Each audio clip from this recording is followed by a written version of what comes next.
अस्सलाम वालेकुम, मैं हूँ सिद्रा इस्माइल और आप देख रहे हैं MS21 न्यूज़ HD।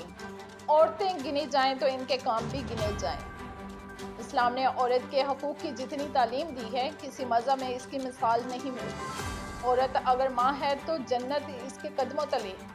औरत अगर बीवी है तो घर की निगहबान और खावंद के लिए नेमत खुदावंदी, और अगर बहन है तो बेहतरीन साथी। बेटी है तो अल्लाह की रहमत। एक मर्द को तालीम देने का मतलब है हमने फर्द वाहद को ज़ेवर तालीम से आरास्ता किया, जबकि एक औरत को तालीम देकर हम एक कुंबी को, एक माशरे को तालीम देते हैं। इन ख्यालात का इजहार में managing director जन्नतुल Firdaus welfare trust मोहतरमा साइमा मोहसिन ने MS21 न्यूज़ HD के नुमाइंदे सैयद मज़हर अब्बास नकवी से ख़वातीन के आलमी दिन के मौका की मुनासबत से खुसूसी बातचीत करते हुए किया। इनका कहना था कि औरतें मर्दों के शाना बशाना काम कर रही हैं। ख़वातीन के नाम अपने पैगाम में इन्होंने क्या कहा, सुनते हैं इन्हीं की जुबानी। इंटरनेशनल वुमेन डे के हवाले से मैं अपनी तमाम बहनों को ये कहूँगी कि सबसे पहला राइट जो औरत को दिया गया वो इस्लाम ने दिया। जैसे सबको पता है कि इस्लाम से पहले तो औरतों को ज़िंदा दरगोर कर दिया जाता था। जैसे ही इस्लाम आया तो औरत को, बेटी को, बहन को, हर एक को अलग हकूक़ से हमारे इस्लाम ने नवाजा।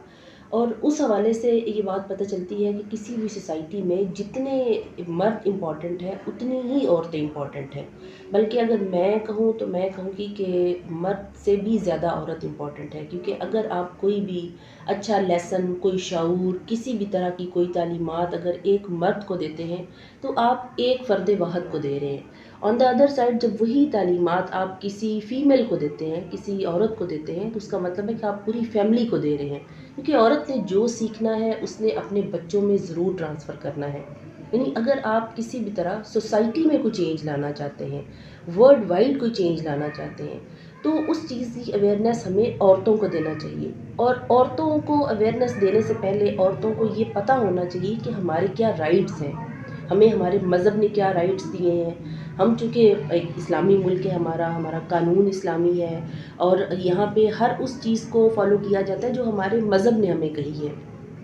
अक्सर लोग ये कहते हैं कि औरत की तो गवाही आदी है, हालांकि अगर डिटेल में जाया जाए तो इसकी भी कई और कंडीशंस थी जिनको कि हम लोग अभी आज के दौर में पूरा फॉलो नहीं करते।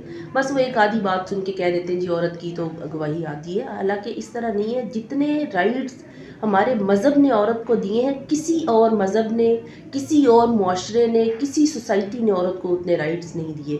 तो हम सबको मिल के एक अपने अंदर ये एक चीज़ उजागर करने की बहुत ज़रूरत है कि हम अपनी सोसाइटी का, अपनी दुनिया का बहुत अहम हिस्सा हैं। अगर हम खुद को ठीक करते हैं, यानी बीइंग अ फीमेल, मैं अपनी बात करती हूँ, अगर मैं अपने आप को ठीक कर रही हूँ तो इसका मतलब है कि मैं अपनी पूरी फैमिली को ठीक कर रही हूँ। और आप देखिए अगर हर औरत अपनी ज़ात को, अपनी फैमिली को करेक्ट करती है तो इसी तरह से ये औरतें मिलके, फैमिलीज़ मिलके ही एक मुआशरे को जन्म देती हैं। मुआशरे से फिर एक पूरा का पूरी तहज़ीब बन जाती है। तो ये बहुत बड़ी चेंज ला सकते हैं जब हम एक औरत को प्रॉपर तालीमात दें, किसी भी चीज़ का प्रॉपर इंट्रोडक्शन दें, हमें किसी चीज़ का प्रॉपर इल्म हो। वैसे तो आज के दौर में हमने देखा है कि हमारी ख़वातीन किसी भी शोबे में पीछे नहीं है, चाहे डॉक्टर्स हैं, पायलट्स हैं, आर्म फोर्सेस में चले जाएँ, हर फील्ड में, हर जगह पे औरतें मर्दों से कहीं भी कम नहीं हैं। लेकिन फिर भी हमारे मुल्क में, हमारी सोसाइटी में एक वो भी तबका है, आप कह लें जो लोअर मिडिल क्लास है, जिनको अभी तक ये नहीं पता चला कि एक्चुअली वो है क्या, वो कितनी इम्पॉर्टेंट चीज़ है हमारी मुल्क का, हमारी सोसाइटी का। तो हम लोगों को चाहिए कि कोई ऐसी ऑर्गेनाइजेशन बनाएं जो लोगों में, जो औरतों में ख़ास तौर पे अवेयरनेस पैदा करे, उनको अपनी इम्पोर्टेंस का बताए कि आपके बगैर तो ये मुआशरा, ये दुनिया चल ही नहीं सकती। अगर हम औरत को मजबूत करेंगे तो उसका मतलब है कि हम पूरी दुनिया को मजबूत कर रहे हैं। तो मेरे लिए सबसे अहम बात यही है, चूँकि मैं एक इदारे में हूँ, जन्नतुल फरदौस ट्रस्ट जिसका नाम है, जिसमें हमारे पास बच्चियाँ भी हैं, बच्चे भी हैं। तो नो डाउट कि हम बच्चे और बच्चियों दोनों की तालीम पे, उनके कैरियर बनाने पे काम कर रहे हैं, अपनी पूरी कोशिश कर रहे हैं। लेकिन फिर भी कहीं न कहीं मेरी ज़्यादा तवज्जो अपने इदारे की बच्चियों की तरफ होती है, क्योंकि मुझे पता है कल को इस बच्ची ने माँ बनना है। جب یہ ماں بنے گی تو جو آج اس نے سیکھا ہوگا وہ اپنے بچوں میں منتقل کرے گی. تو اس لیے اگر اپنے معاشرے کو، اپنی سوسائٹی کو مضبوط کرنا ہے تو عورتوں کو ساتھ لے کے چلنا ہوگا. Thank you.